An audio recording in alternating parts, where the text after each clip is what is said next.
It's been 6 years since Minnesota legalized one of the most restrictive forms of medical marijuana in the country. But since its inception, the program has been expensive for patients. That's due in large part to the fact that the more affordable marijuana flower isn't allowed under state law. As Delane Cleveland reports, Minnesota's medical cannabis providers hope to make a change this year at the state capitol. Somewhere in the town of Osseo sits an 80,000 square foot greenhouse where Minnesota Medical Solutions grows and cultivates medicinal marijuana. We're really looking to replace opioids, alcohol, and tobacco with cannabis-based alternatives. Dr. Kyle Kingsley is the founder and CEO of the company, which is one of two in the state authorized to provide medical cannabis to patients with qualifying conditions. The effectiveness is really no longer in dispute. We have some great information working with the Office of Medical Cannabis, Department of Health, that shows that the vast majority of people actually are getting benefit with very little side effect from these medicines. So that's very encouraging. Encouraging as it may be, Dr. Kingsley says the program has been hamstrung by high costs since it started. In Minnesota, patients can only use cannabis in the form of pills or inhalable oils. So your average patient in Minnesota at our facilities, I think, spends $160 a month. That's because it's more expensive to process the plant than it would be to let patients smoke the whole flower, which is currently outlawed here. Now, Kingsley hopes to change that during this year's legislative session. It's the single greatest thing we can do to kind of jumpstart the medical program in Minnesota and get people access. Again, a third the cost for a lot of people. You go from having to spend $150 a month to maybe $50 a month. Right now, the price has been out of range for a lot of people who could potentially benefit from it. DFL State Representative Mike Freiberg says he's open to the idea of legalizing the smokable form of medical marijuana if it helps reduce patients' costs. I do want to know if there are any public health ramifications of doing that and if there are any potential adverse effects, but I guess certainly at this point I'm open to it. Critics argue that making the whole flower available to patients could help pave the way for the legalization of recreational cannabis. Either way, Kingsley is ready to take his plan to the state capitol. I don't think it's going to be a fight. I think that there is a good reception from both sides of the aisle and the governor's office. I think that this is something that people are interested in. Delane Cleveland, CCX News. Currently, more than 18,000 patients are enrolled in the state's medical marijuana program. An Anoka man is now charged with attempted murder following a harrowing case that played out on Golden Valley roads. Police say Raul Lizarraga used his vehicle to pursue and ram a woman's vehicle off the road near Golden Valley Road and Theodore Worth Parkway. This happened Friday night.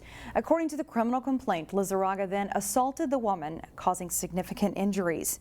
The victim had a no-contact order against the man. She was taken to North Memorial Health Hospital, where she was listed in stable condition. Maple Grove Police hope to solve more cases through a new partnership with the nonprofit Crime Stoppers of Minnesota. Crime Stoppers has worked with Maple Grove Police in the past, but this is the first year the police department officially partnered with the organization.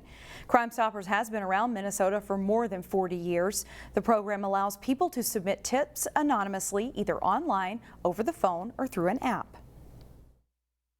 Well, it allows them, first of all, if they're hesitant to report something to law enforcement, it's an anonymous way for them to do that. And they also, Crime Stoppers does have an incentive. If the tip does lead to a felony arrest, they could get a reward up to $1,000. Police say Crime Stoppers receives about 150 tips a year in Minnesota. Wuollet Bakery has a new owner. Eric Sjogren is from Minnesota and owns a string of bakeries and pizza parlors in Russia. We really want to bring it back to the old days where we have a great neighborhood bakery here in Robbinsdale. Sjogren says the Robbinsdale location will mostly stay the same, but there will be a few changes. Most of the items produced for Wuollet Bakery are made at the Robbinsdale location, and they will stay the same. Customers will still be able to get custom cakes and handmade buttery treats. The most important thing we do is make some of the prices more affordable for everyday people who just want to get a good donut, some good cookies, some good brownies, baked goods with their coffee. When you see families come in with their kids, and that's what, in essence, that's what I think, made me want to be in this business. One change, the bakery will be open on Sundays. The new Hy-Vee in Southwest Maple Grove is attracting future development. The Hy-Vee at Bass Lake Road and County Road 101 opened in October. Construction could soon begin on another multi-tenant retail building just west of the Hy-Vee gas station. The project is expected to come before the Maple Grove Planning Commission later this month. People got their first glimpse inside the new Park Center Dome at a grand opening on Monday night. It looks so crazy to be able to drive past the Noble and see something that we've always dreamed of. Just to be able to come out here every day and just have fun, do the sports we love. Officials from Osseo area schools in the city of Brooklyn Park celebrated the grand opening. The dome features a full-size soccer field, 3 batting cages, a walking track, and a lobby with restrooms. The city and the school district share the cost. You want to be frugal with taxpayers' money, so both entities came together, partnered on it. We're sharing the costs, we're sharing the operational costs, the investment, and so we're pretty happy with what this says to the taxpayers is. The dome is expected to be open to the public within the next week. It will remain inflated until April 15th. And of course, for more stories like this one from the community where you call home, just check our website, ccxmedia.org.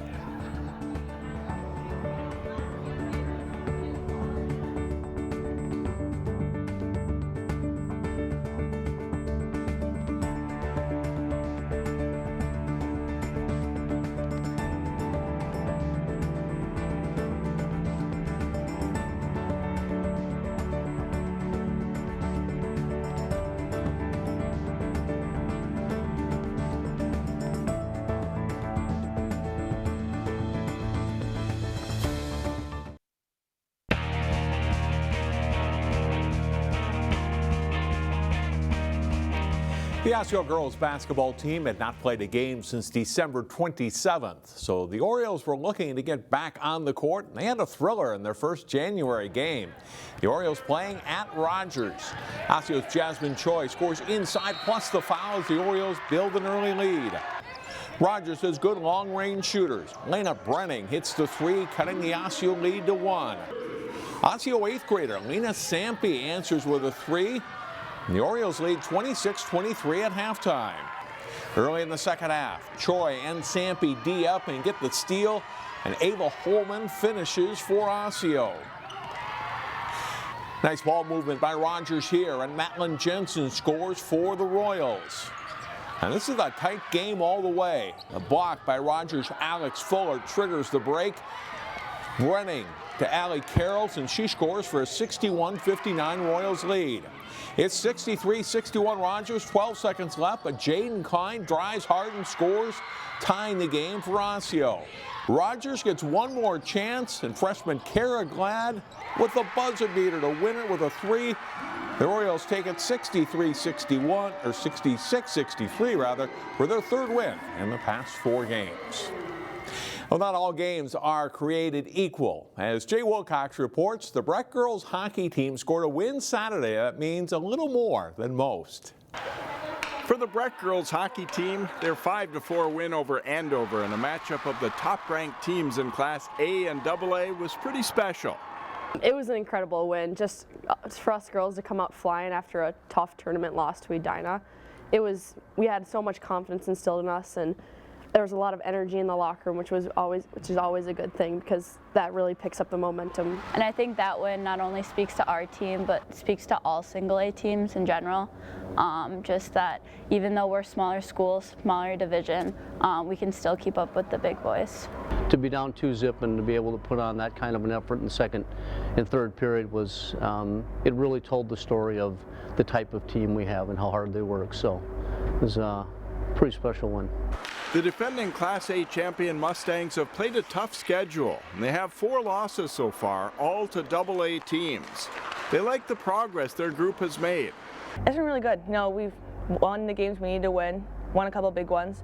I think our team's chemistry has been growing throughout the season, which has been awesome. It's a great group of girls. Yeah, it's been really good so far. While not overlooking this week, Breck is eagerly awaiting a rematch with arch-rival Blake next week, a team they lost to 5-4 in December. It's going to be a big one. It's going to be really fun. You know, as seniors, we've never beat Blake, so, you know, we're really excited, ready to go, and hopefully all the girls can get fired up. That's going to be a big game for all of us, rival schools, and it's just our last chance as seniors to come out with a win against them. We're seniors, and we haven't beat them in over 1,000 days, I think. So it's going to be a huge game, and we're all pumped, and there's a lot of energy and just excitement leading up to that. After beating a really good Andover team, the sky's the limit for Breck. Jay Wilcox, CCX Sports. The Mustangs have 2 games before that big game against Blake next Tuesday, the 14th. The Wayzata boys hockey team is 8-1-1 in their past 10 games. On this week's Sports Jam show on CCX, Jason Malillo profiles one of the Trojans' leaders. Here's a clip from that story. I mean, it's honestly a pride thing. Like, you don't see Sports Center highlights on how well I might grind in the corners, but we know that's how our team's going to win. If we can tire out their first line or second line, then I know we have a really good chance at winning. So we just really take pride in what we're doing out there. Lidke is one of 3 senior captains for Wayzata, but being a leader didn't come naturally. I've definitely had to work at it. I know a lot of people might think that you're born with it, but you can definitely learn from it. Honestly started with my parents. They obviously raised me well, and they kind of taught me being a leader is like one of the key things in having a really good team. So obviously I've learned from having great leaders before me. Like one to mention is Griffin Ness. I mean, I've always looked up to him. He was a great captain.